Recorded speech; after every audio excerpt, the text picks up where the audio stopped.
Okay guys, so today we have a different kind of video. This is going to be a top 10 tips and tricks video for the new Lego Fortnite game mode. If you guys have been playing this, it's pretty fun and I had a great time, so I just thought that maybe I can help out some people and you can avoid some of the mistakes that I made. So starting off, we have tip number 1, and that's going to be crafting multiple sets of tools. The reason you want to do this is because farming in most survival games is pretty time consuming, and Lego Minecraft is no different. Especially at the start when you're crafting common tools and the durability on them is pretty bad. They're going to be breaking pretty often. You're just going to need to go make a lot of new tools, and you can just save yourself tons of time if you craft 3 to 5 sets is usually the amount that I go for. And yeah, it just means you can farm for longer before you have to come back to your camp. Okay guys, so going into tip number 2, we have upgrading your village square.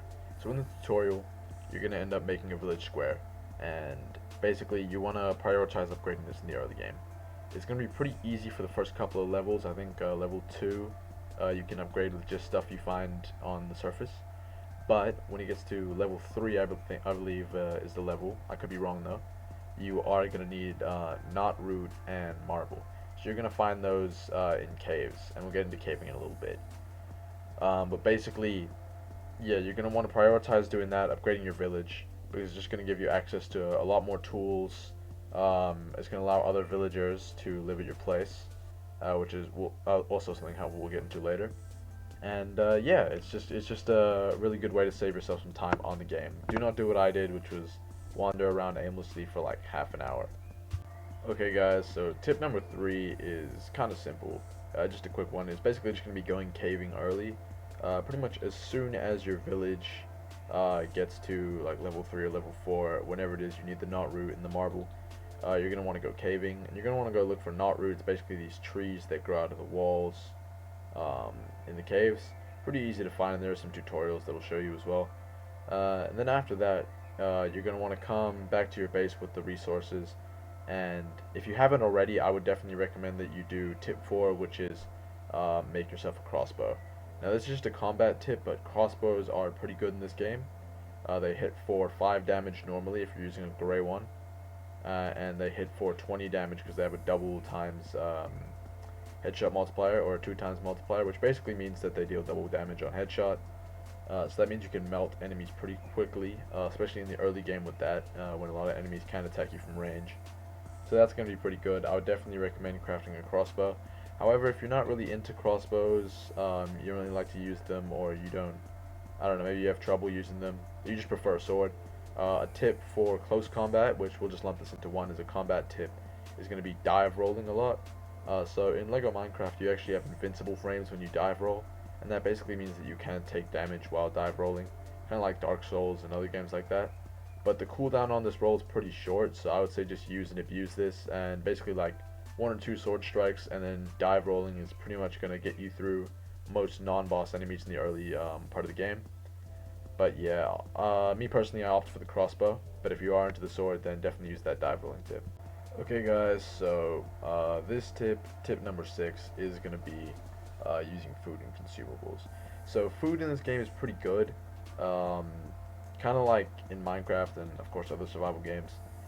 Certain consumable items are going to give you bonuses other than just healing your HP and your hunger bar.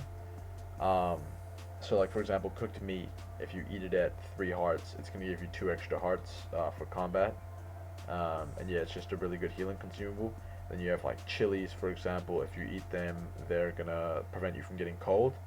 And that actually segues pretty nicely into my next tip, other than using consumables, which is tip 7, weather conditions.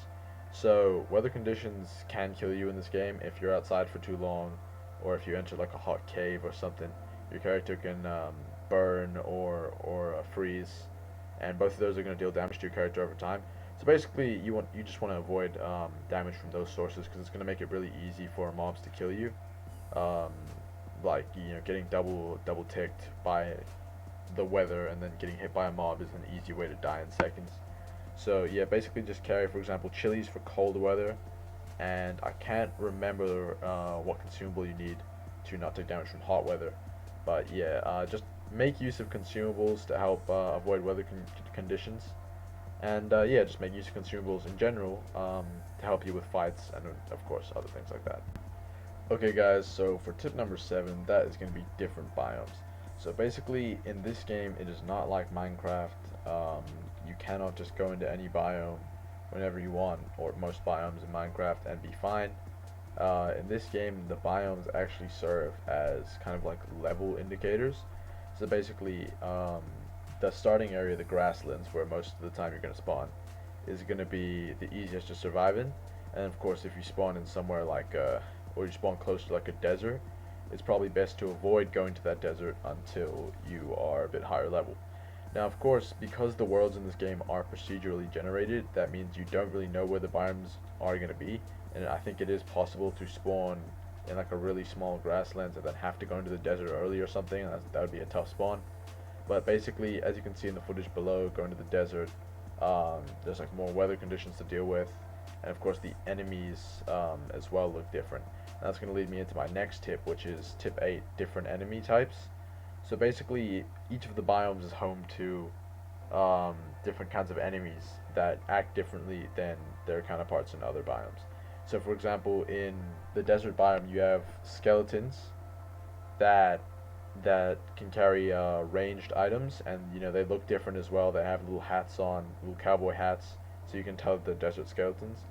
And then you also have like sand wolves, who are different to like normal wolves. And then of course my least favorite, you have the red scorpions, which are different to normal scorpions that you find in caves in the grasslands, because when killed they can explode and then kill you, and they deal some pretty crazy damage, so you just gotta be wary of that as well. Okay, so for tip 9, it is pretty simple to explain really.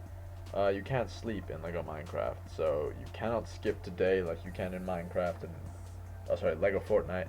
You cannot sleep in Lego Fortnite, and you cannot skip today like you can in Minecraft and other games.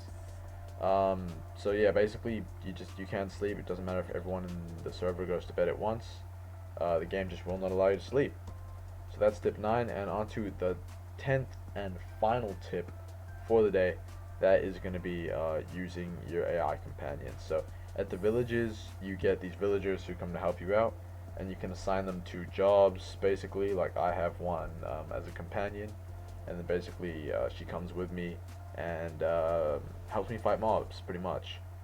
And yeah, if you have friends on the server with you, each friend can bring one companion, so you can double the size of your party effectively. And yeah, it just makes it a lot easier to fight mobs. Also, these guys respawn, and you can kit them out with different gear and stuff. So they just make fighting enemies a whole lot easier, and I don't really go anywhere without a companion anymore at this point in the game.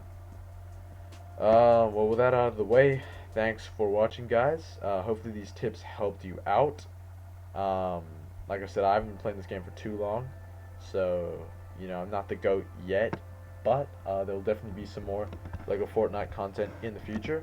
So if you're interested in that, stick around with the channel. Trizzo the Noob. I'll get you guys in the next video.